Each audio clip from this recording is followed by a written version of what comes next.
Баршаңызға сәлем. Сіздермен бүгін осындай қауыннан жасалған варенье дайындаймыз. Ең алдымен қауынның сыртқы қабығын ашып аламыз. Содан соң видеода көрсетілгендей майдалап тураймыз.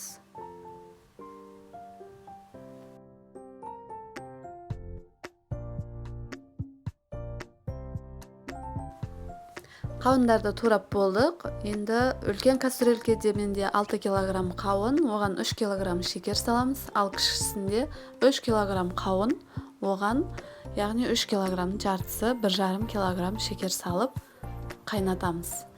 Су ештеңе құймаймыз. Міне бірінші қайнауы бітті, мынау екінші қайнауы. Яғни 1,5-2 сағаттай қайнатып алып, кішкене демалдырып, тағы да қайнатамыз. Сосын тағы да кішкене демалдырып, 2-3 рет қайнатып жібереміз. Банкілерімізге құйдық, енді осылай жауа береміз. Крышкамызды міндетті түрде ыстық суға, қайнаған суға бір салып алуымыз қажет.